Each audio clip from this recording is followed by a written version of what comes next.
কোন লাত মানাত উজ্জা কোন দেব মূর্তি কাজে আসবে না। কাফের, মুশরিক, ইহুদি, নাসারা, বৌদ্ধ, খ্রিস্টানরা যাতে না বলতে পারে আল্লাহ পাক আমাদের ব্যাপারে কোরআনে কারিমায় কোনো কথা বলি নাই, এই কোরআনে কিচ্ছু বলি নাই, এই কোরআনে কোনো ভয় আমাদের দেয় নাই। আমরা এক ধারসে 100 মাইল বেগে কোরআনের বিরুদ্ধে লাত মানাতের পক্ষে কথা বলছি।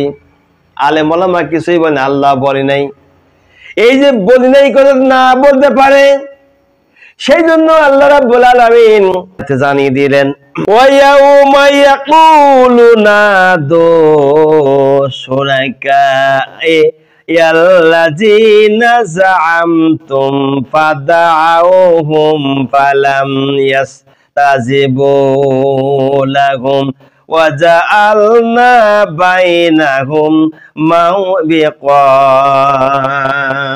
আল্লাহু আকবার। আল্লাহ রাব্বুল আলামিন পবিত্র কোরআনের মধ্যে বলেছেন কিয়ামতের দিন মুসিবতের সময় বলবেন তোমরা যাদেরকে আমি আল্লাহ আমার শরীক মনে করতে তাদেরকে আজকে ডাকো।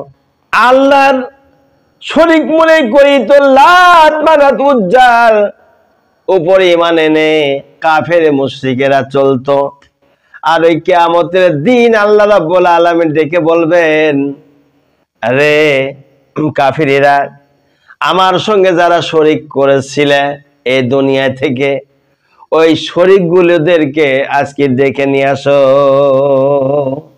তখন তারা তাদেরকে ডাকবে যাদের পূজা করেছিল, লাত মানাত উজ্জার পূজা করেছিল, দেব মূর্তির পূজা করেছিল, তখন তারা তাদেরকে ডাকবে, কিন্তু তারা তাদের ডাকে সাড়া দেবে না, কোন রকম সাড়া দিবে না।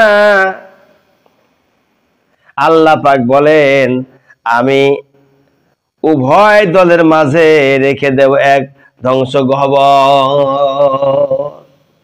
কাফিররা, নাস্তিকবাদীরা, মুশরিকরা, মুরতাদরা ওদিনকে ওরা রাম আর বামেরা দেব মূর্তিদেরকে ডাকতে যাবে, কিন্তু তারা কোনো সাড়া দিবে না। কিভাবে সাড়া দিবে? এক আল্লাহ ছাড়া কোনো ইলাহা নাই। সুতরাং দেব মূর্তি লাত মানাতের কসম করে আর তাদের উপরে ঈমান এনে কোনো লাভ নাই। কাফেরেরা এগুলি করে আল্লাহদের চোটে, লাত মানাত উজ্জা এগুলি তারা মেনে চলছে। অথচ বর্তমান সমাজে যে কোরআনের প্রেক্ষাপট অনুযায়ী এই যে ফেসবুক ইন্টারনেট চলছে, হিন্দু ভাইদেরকে বলবো, খ্রিস্টান, হিন্দু, অমুসলিম যা সকল ভাইরা আছে মা বোনরা, তাদেরকে বলবো যে আপনারা এই কোরআনটা অন্তত রিসার্চ করে দেখুন, এই কোন আল্লাহ পাক কি বলেছেন। আর আপনারা যারা কাফেরদের গীতা, মহাভারত এই জাতীয় বই পুস্তক মানুষের লেখা পড়ছেন, তার সঙ্গে কোরআন মিলান। এখনো অজ্ঞযুগের মতো, অশিক্ষিত মানুষের মতো কেন আপনাদের গোসাই, ঠাকুর, গণক এদের কথা কান দিবেন? এদের কথা কান দেওয়ার কোনো রাস্তাই নাই, কোনো প্রয়োজন নাই। যেটা আধুনিক যুগ, এটা ডিজিটাল যুগ। এই ডিজিটাল কায়দায় কোরআনকে রিসার্চ করে দেখুন, মিলায় দেখুন কোনটা সত্য আর কোনটা মিথ্যা। নিজের কাছেই প্রশ্ন আসবে যে আপনি সত্যের উপরে আছেন না মিথ্যার উপর অটল রয়েছেন। আপনাদের মতো মানুষ কত কাফের, মুশরিক, বেদিন, বেঈমানেরা আল্লাহ রাব্বুল আলামিনের উপরে তারা ঈমান এনেছে, পরকালের প্রতি বিশ্বাস করেছে, ঈমান এনেছে, নবীজিকে নবী মেনেছে, নবী বলে তারা স্বীকার করেছে। আল্লাহ রাব্বুল আলামিন তারপরে জানিয়েছেন অপরাধীরা যখন অপরাধে দুনিয়াতে করার পরে কিয়ামতের দিনকে ওদের লাত মানা, ওদের দেব মূর্তিকে ডাক দিব না, ডাকে সাড়া দিবে না, ওদেরকে মাঝখানে রাখা হবে, এরপরে আল্লাহ পাক জানিয়েছেন পবিত্র কোরআনে কারিমের মধ্যে বলতেছেন ওয়ারাআল মুজরিমুনান নার ফাযান্নু আন্নাহুম মুআকিউহা ওয়ালাম ইয়াজিদু আনহা মাসরিফা। আল্লাহ রাব্বুল আলামিন জানিয়েছেন অপরাধীরা আগুন দেখতে পাবে আর মনে করবে যে তাদেরকে তাতে পতিত হতে হবে, কিন্তু সেখানে থেকে ফিরে যাবার তারা কোনো উপায় পাবে না। আল্লাহু আকবার। এমন একটা জায়গা, কিয়ামতের মাঠ এমন একটা জায়গা, জেলখানে জেল খাটেন 20-50 বছর জেল মাপ দিয়ে দেবে, যাবজ্জীবন যদি জেল হয় এর একটা সিস্টেম আছে।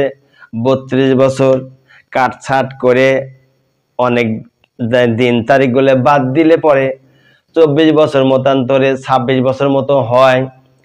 আর আল্লাহ রাব্বুল আলামিন হাসরের ময়দানে এমন একটা আযাবের জায়গা রেখেছে যে আযাব বড় শক্ত আযাব, কঠিন আযাব, সেখান থেকে ফিরে আসার কোনো রাস্তা নাই।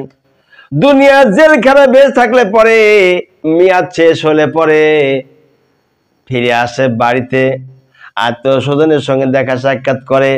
আর মৃত্যুর পরে কিয়ামতের মাঠ যখন অবতীর্ণ হবে, ওই মাঠে কেউ কারোর কোন রকম সাহায্যকারী হবে না। আল্লাহ পাক ঘোষণা দিলেন ওয়ালাকাদ সাররাফনা ফি হাযাল কুরআনি লিন-নাসি মিন কুল্লি মাসাল। আল্লাহ পাক জানিয়েছেন আমি এই কোরআনকে মানুষের জ্ঞান লাভের জন্য যাবতীয় দৃষ্টান্ত বিশদভাবে বিবৃতি করেছি। বিশদভাবে মানে বিস্তারিত ভাবে মানুষ যাতে জ্ঞান লাভ করতে পারে, সেই জন্য এই কোরআনে কারিম আমি আল্লাহ রাব্বুল আলামিন যাবতীয় দৃষ্টান্ত বিশদভাবে আমি আল্লাহ পাক বর্ণনা করেছি। আল্লাহ পাক তারপরে বলেন দুনিয়ার মানুষেরা শোনো, ভালো করে কান লাগাও। ওয়া কানাল ইনসানু আকসারা শাইইন জাদালা। মানুষ অধিকাংশ বিষয়ে বিতর্ককারী।